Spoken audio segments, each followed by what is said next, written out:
Olá pessoal, nós vamos falar agora do sistema reprodutor humano. Então vamos estudar mais esse.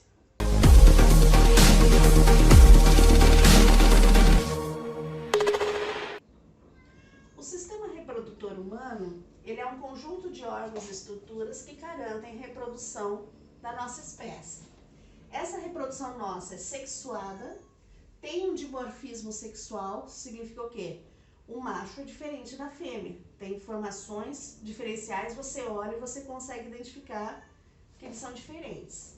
Fecundação, ela é interna e o desenvolvimento é direto, então tem fase larval. O sistema reprodutor masculino, como que ele é? Ele produz espermatozoides, que é o gameta masculino, tá? E esse espermatozoide vai ser levado até o sistema reprodutor feminino para ter a fecundação. Então, ele tem estruturas adaptadas para levar esse espermatozoide até o corpo feminino para ter a reprodução. Então, a primeira estrutura que a gente tem é o pênis. O pênis ele tem um formato cilíndrico e ele normalmente ele é erétil. Ou melhor, normalmente ele não é erétil, ele fica nessas situações erétil, né? Tem a função da cópula, tá? Que seria introduzir no corpo feminino para poder ter a fecundação. É externo ao corpo masculino e ele é formado por dois corpos. Um que é chamado de corpo cavernoso, que é um par de estruturas eréteis, é um tecido erétil que a gente tem dentro desse pênis, parecidos com esponjas, tá? Contém a maior parte do sangue do pênis humano durante a ereção. Então, o sangue, ele caminha para esse tecido cavernoso, para ele se encher e ele ficar ereto, e a partir daí conseguir ter a cópula. O corpo esponjoso, ele insere-se na parte inferior do pênis e envolve e protege a uretra até a glande. Então, a glande, ela fica na cabeça do pênis e a uretra, que é uma estrutura que carrega tanto a urina que vem do sistema excretor como os espermatozoides do sistema reprodutor, eles passam por dentro dessa uretra. Então, esses corpos esponjosos, né, esse corpo esponjoso, ele serve para proteger essa uretra. Esses corpos são revestidos por uma camada de tecido conjuntivo, chamado de túnica albugínea, essencial para manter a ereção peniana. Internamente, possui a uretra, como a gente acabou de falar, veias e capilares sanguíneos. Então, uretra, veias e capilares são aqueles que se enchem de sangue. Na excitação, esses vasos enchem os tecidos de sangue, levando à ereção, que a gente havia comentado. O segundo que a gente tem é o saco escrotal, também conhecido como escroto. É uma bolsa de pele, tá? Que é externa ao corpo masculino. Ela fica abaixo do pênis e no interior dela tem os testículos. Os testículos, que é a terceira estrutura, eles produzem a testosterona, que é o hormônio sexual masculino, e os espermatozoides, que são os gametas masculinos. Então, eles ficam, os testículos dentro daquela bolsa que é o escroto. Por que fora do corpo? Para manter uma temperatura adequada, que não mate os espermatozoides, que eles continuam sadios sem alterar a temperatura deles. Se fosse dentro do corpo, podia ser que eles não aguentassem, por isso que é externo. Dentro deles, dos testículos, encontram-se pequenos túbulos enovelados que são chamados de túbulos seminíferos. São eles que produzem os espermatozoides. Então, esses túbulos enovelados produzem os espermatozoides. E possui células intersticiais, são células do tecido fora, são células que ficam formando ali o tecido, ou células de Leydig, que produzem a testosterona. Então, vocês veem que o hormônio e o gameta é produzido nos testículos, só que o hormônio é produzido nas células de Leydig e o espermatozoide é produzido nos túbulos seminais, tá? Ou seminíferos, que são estruturas diferentes. A gente tem também o epidídimo, que são 2 túbulos enovelados que armazenam os espermatozoides depois que eles são produzidos nos testículos. Os canais deferentes e o duto ejaculador são 2 tubos, musculosos, no caso os canais deferentes são 2 tubos musculosos que sobem até a região do abdômen e abaixo da bexiga e se unem a esse duto ejaculador. Então, o que a gente está percebendo? Testículo, está saindo os túbulos e tubos. Túbulos são tubos bem fininhos, tubos já são maiorzinhos. Então, saem esses túbulos e vão chegar até um canal sozinho ali, que é o ejaculador. Então, a gente tem essa formação.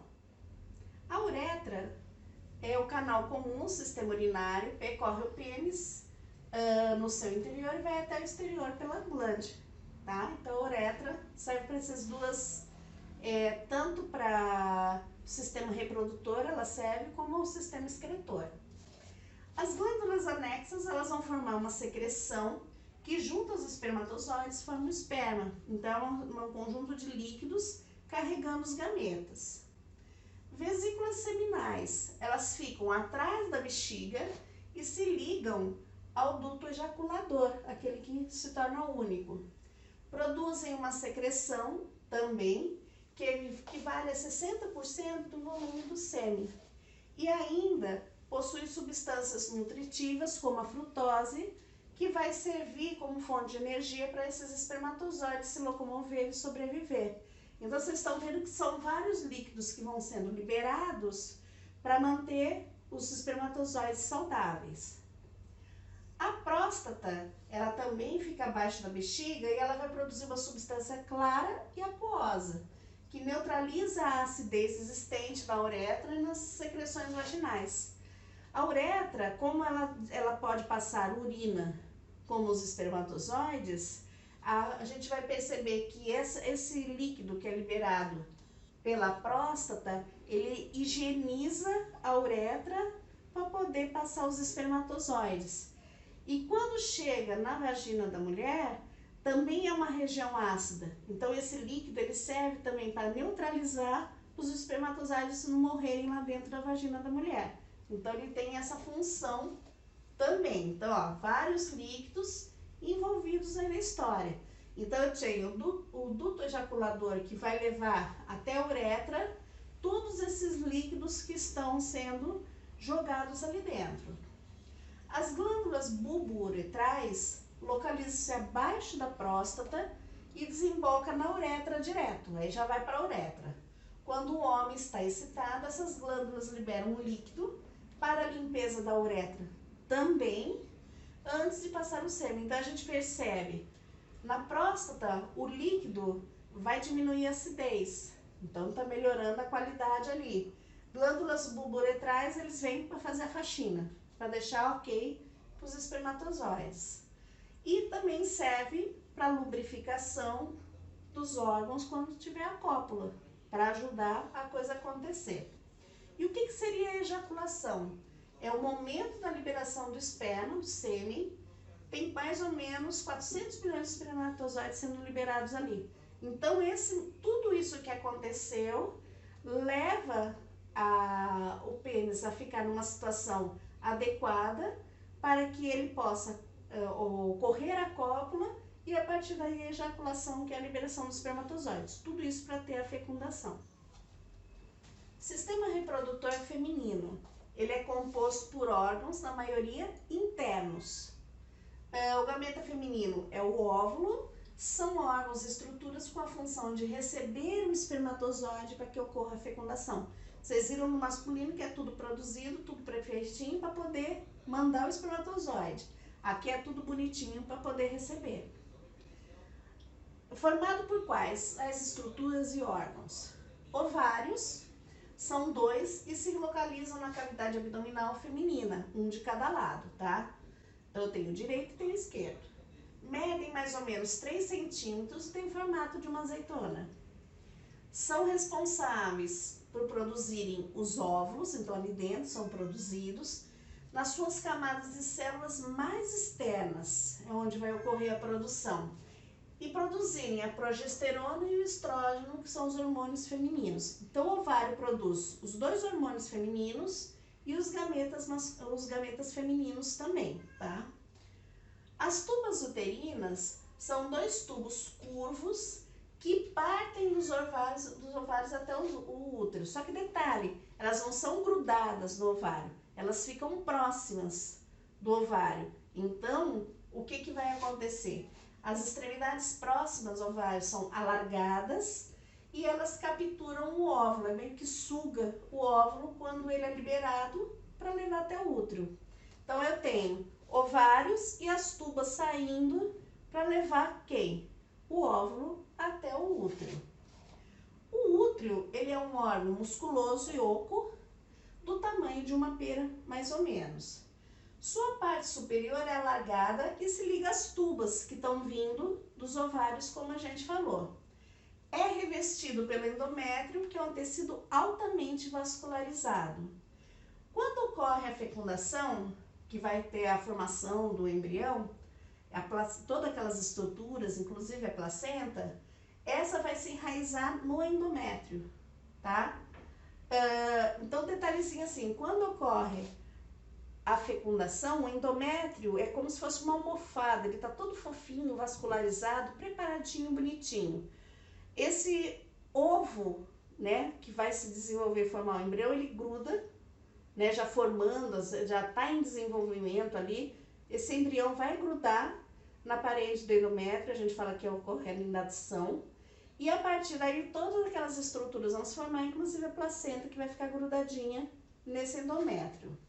Agora, e se não tiver a fecundação, o que vai acontecer? Esse endométrio todo descama, carrega o óvulo, que não foi fecundado, em forma daquilo que a gente conhece, que é a menstruação. Então, ele vai descamando. Porque as cólicas menstruais, esse útero está fazendo esse movimento para poder liberar o endométrio para jogar fora, que não precisa mais. Eu vou ter que formar daqui a pouco outro, porque vai que, né? Ocorre a fecundação. Então, a cólica é o movimento do útero para poder liberar o endométrio, tá? A outra estrutura que a gente tem é a vagina. É um órgão que a gente fala que é da copulação. É um canal musculoso que mede mais ou menos de 8 até 15 centímetros. Ele faz contato entre o útero e a vulva, que é a parte externa dos órgãos femininos. Essa vagina vai receber o pênis para copulação. O pênis é feito para copulação, a vagina também, tá? E também é o canal do parto. Quando a criança vai nascer, ela passa pela vagina, que vai se dilatar para ter o parto ali. A parte externa da vagina, ela vai se comunicar com o útero, a parte externa dela, através do canal do colo do útero, que a gente chama de canal cervical, tá? Nas paredes da vagina estão as glândulas de Bartholin, tá? Que produzem substâncias lubrificantes nessa região, quando começam a receber estímulos sexuais que facilitam essa penetração do pênis. Então, o pênis tem substâncias que promovem essa lubrificação e a vagina também tem substâncias que promovem essa lubrificação justamente para poder ter a cópula de uma forma adequada, sem machucar, sem causar maiores danos. A vulva fica do lado de fora do corpo feminino. Ela é composta pelos pequenos e grandes lábios, os clitóris e a abertura da uretra, porque a uretra ela é um canal diferente da vagina, são estruturas totalmente diferentes, mas ela desemboca naquela região. Então, essa é a parte de estruturas externas do corpo feminino, que servem para proteção toda aquela estrutura interna que a gente tem.